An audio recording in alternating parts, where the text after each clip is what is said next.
WhiskyJason here, whiskey from the viewpoint of an American over here in Germany, often tasting rare and exotic whiskeys.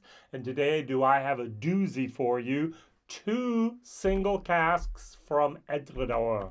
Both are second fill Chardonnay cask matured whiskeys, both 10 years old. This is cask number 395 with 60.4% ABV. This is cask number 397 with 60% ABV. Where is cask number 396? They're not sister casks. What happened to 396? Oh well. All right, both of these cost roundabout over here in Germany. Both are German exclusives for 99 euros. So is it worth the money to buy 2 of these? Probably not. Is it worth the money to buy 1 of these? Maybe. Now, how many Chardonnay finished or matured products do you know? I do know that Glenmorangie has done a few, and I do know that Edradour has done 20 plus. So somehow they have a good source of Chardonnay, and remember, second fill Chardonnay casks. So my question of the day is, where do the casks come from? Chardonnay, it could be America, it could be France, it could be Switzerland, it could be Argentina. All these different countries and 20 others actually produce Chardonnay wines. So Chardonnay does not mean French oak. It'd be great if they wrote, come on, you can do it, Edradour. Chardonnay, second fill Chardonnay, French oak cask matured. Ta-da! Then we know where the wood came from. And maybe we can even know that the wine was used from France. So, all right, so do you like Chardonnay? So I do like a good Riesling. I do like a good Chardonnay every once in a while in the summer. But I'm not really sure if white wine casks are the way to go for whiskey maturation vessels. All right, so just my personal opinion. Whiskybase number, this one here is 214666. So it was distilled on the 15th of October 2011, bottled on the 26th of April 2022. Over here, this was actually distilled on the 8th of October 2021. I'm sorry, 2011, and this was bottled also on the 26th of April 2022. So they are very similar in the design, in the creation. But when I smell them, okay, this one smells better. This has more of a cinnamon moment, more of a white wine moment. Now I think, so it's Gewürztraminer is the way we call this type of wine over here in Europe, or German. Yeah, my German pronunciation was not great. Gewürztraminer is the way we say that, actually in German as well. I'm sorry, in English as well. Gewürztraminer is a aromatic wine grape variety used in white wines and performs best in cooler climates. In English, it is sometimes referred to colloquially as Gewürz. Although this is never the case in German, because Gewürz means, it says herb, no, it means spice, yes. And in English and French, it is written Gewürztraminer without the umlaut, without the 2 dots. And Gewürztraminer is a variety with a pink to red skin color, which makes it a white wine grape, as opposed to the blue or black skin varieties commonly referred to as red wine grapes. All right, so that's what I'm getting. long introduction. So many of you may not have had that. You might have a Riesling, you may have had a Chardonnay. So it's a little bit, I have Gewürztraminer here. Over here, I get sulfur. Now, that's the bad thing about using wine casks often. As soon as a vineyard or Winzer actually empties a barrel and he cannot refill it within days, he will put a sulfur candle in it, put the bung back on there, set it aside for a couple of weeks, and then just fill his wine back into there. You hardly notice it in the wines. But if I use those barrels then for whiskey later on, I do notice it. And that's one of the things, if you watch my channel at all, the one thing I complain about the most is sulfur. Yeah, the sulfites actually is what it's really called, sulfur oxide sulfites. And if I had done a flop of my 2022 whiskeys, 6, if not 8 of them would have been because of sulfur. Luckily, many people, at least over here in Germany, are blind to sulfur in their whiskeys, and so they thoroughly enjoy it. This has it in a very weak, moderate form, and I can barely notice it. Now, question of the day. Beside Glenmorangie and Edradour, who else has experimented with Chardonnay, white wine cask? So let's make a little bit bigger the category. What white wine cask finishes have you ever tried? Let's keep it open. White wine in general. Riesling, Teeling has done that. Here we have the Chardonnay, and there are a few other out there that have used them. Good, 60.4, 60%, not bad. Each of these, 99 euros. Way too expensive. I actually bought them.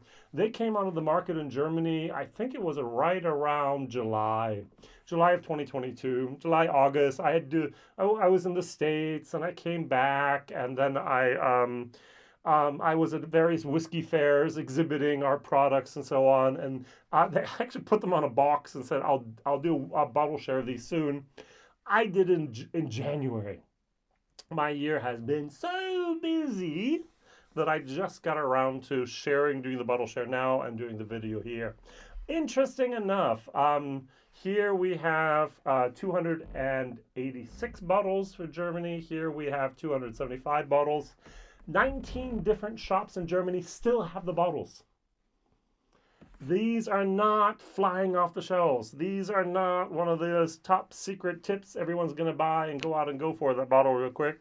This has been talked about on the whiskey tubes and social media. We have interesting groups with different places we can do that. Facebook, WhatsApp.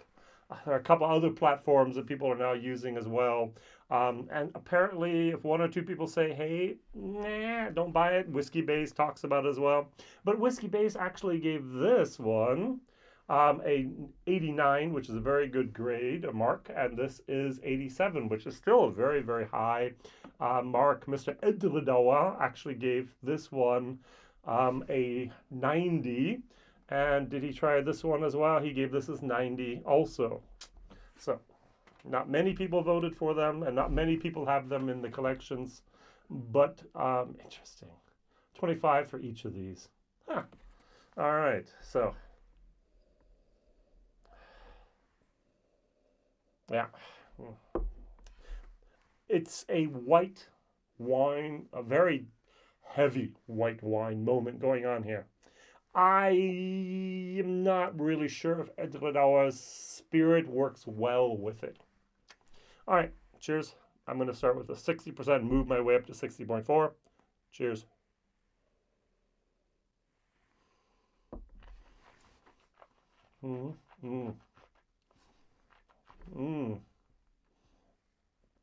Yeah, sulfur. Oh, yeah. That destroys a whiskey for me. All right. What a shame. What a shame. I'm going to show a book here. This is a little embarrassing. We don't like this guy anymore. All right. So Jim Murray with his Whiskey Bible. The last time I bought it was the 2017 edition. He actually, way back when, had a campaign against using sulfur in the whiskey industry. We do everything, yeah, copper, everything we do to reduce the sulfur, and then we put it back in with the casks. What a shame. It does not belong in there. That is actually a note that is wrong in a whiskey. And yet it influences so many of our whiskeys that are not bourbon, cask matured. Sherry, seldom. Port, not very often, but I did have one recently. And wine, almost always. It's hard to find a wine finished or matured whiskey where sulfur was not involved. So maybe we need seasoned wine casks. Put them in a refrigerated container, send them over to Scotland, and then this smells so different. That's really amazing. And then fill those casks up. That'd be my plan. I actually have some friends, digress for a moment. I have some friends, whiskey distillers here in Germany, whiskey distillers in the wine regions, and they actually work with Winzers together and use their casks. I just recently took a single malt that I had made, or that I bought. All right, digressing. Wow, Jason, I'm really good. I'm digressing to another topic.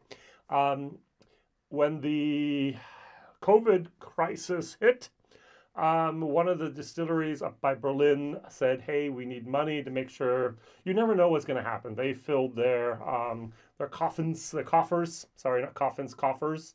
And so they said, oh, we're going to sell 15 casks. I think it was 15, it could have been 12. And I bought one of them. They said, hey, that's enough money to last a whole year. Even we can't sell a single bottle, even if the world shuts down, we have enough money to last the year. No problem, we're safe. And so I bought one of these casks. It was a single malt. They now make rye. There was Spreewald Distillings. And that whiskey is now 5-6 years old, and it's developing in a direction that I did not really, really love. And I do know that they have worked with a Winzer winery down there in southern Germany. I said, hey, you have one of those Pinot Noir casks down there. Could we just kind of re-rack our cask? He said, yeah, of course. No one's ever done that. That's kind of really cool. Yeah, let's go for it. I was like, yeah, I think that's going to be really, really cool. And so we re-racked it, and it was a fresh cask. I mean, literally, they took it off the van on Friday. They filled it Monday. He said, Jason, I'm so sorry. We can't do it on Friday. It just arrived, and no one's left. Everyone's gone. I was like, don't worry. By Monday, it's still, first thing Monday, we'll do it. They did it first thing Monday.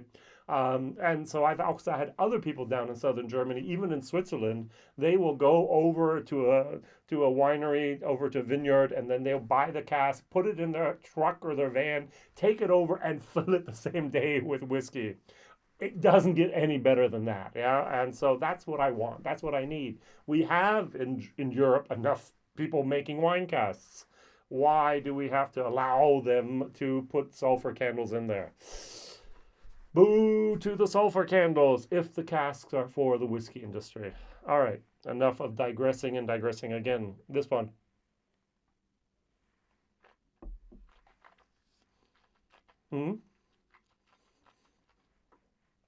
Much less of the sulfur. This was a sulfur bomb for me.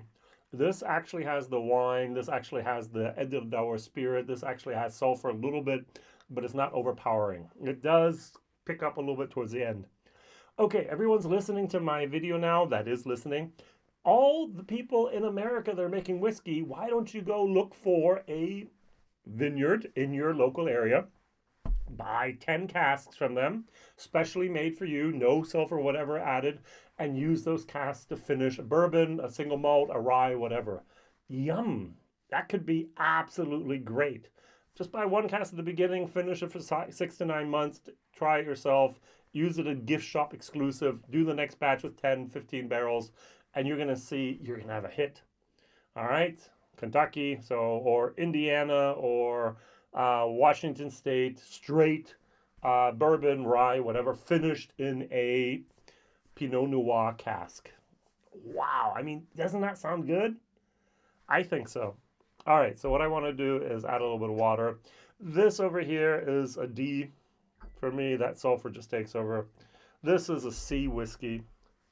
It's something that you could buy. It's interesting. It's different. It's acceptable, but it's not something I'm going to chase. Therefore, the value for money here is a D, and this is a D minus. 100 euros. 10 years old. The 10 euros per year rule, even for 10-year-old cask strength single barrel whiskey from Edradour. All right. It gets worse.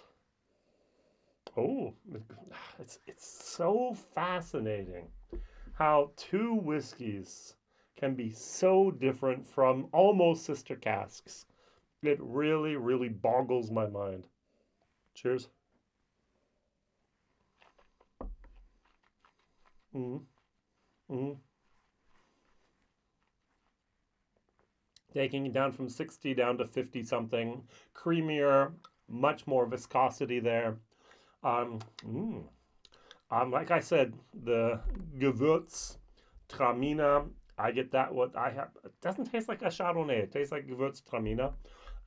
Very involved here. This is actually with water. It would go up to almost a C to C plus. I do like this one. This one, on the other hand, it just got worse with the water. The sulfur really kicked in. I'm going to bet, I'm going to have a hypothesis that this sherry cask was only used once as a sherry cask. I'm sorry, sherry cask, as a Chardonnay wine cask. It's a barrique, about 225 liters, and they put the sulfur in there only once. I think this was reused 2 or 3 times as a Chardonnay cask. I think the sulfur candle, had been in there 2 or 3, 4 times, and it's absorbed much more of that sulfite, much more of those sulfites than this did. I might be totally wrong. I might be right, but that's my hypothesis. It's so evident. Mm. This stays at a D. Okay, might be actually go to D plus. It's not as bad as it was before, but still not something I'd actually pour ever again for myself. I do like the designs here of Edradour. If you've watched my whiskey reviews recently, I've done the single cask of the Marsala. Excellent. Marsala on Edradour. Mwah! What a great combination. The Bordeaux, the 21-year-old as well as the 10-year-old, both really didn't do it for me. The bourbon, 10-year-old and cask strength, was a little bit bland. And what I really loved was the sherry. All right, so the Edradour 2020, 22-year-old was my whiskey of the year, 2022. Was good, but am I willing to pay 500 euros for whiskey? No. And therefore, it's out of the range of the things that I can actually enjoy with a good conscience. All right, so thank you very much for watching. Once again, comment down below what white wine casks are used by any distilleries in Scotland, in Ireland, in the US, over here in Germany. I don't care. What have you seen out there? White wine, Chardonnay, Riesling, my word of the day, Gewürztraminer. I like it. Thank you very much for watching, and don't forget to share. Bye-bye.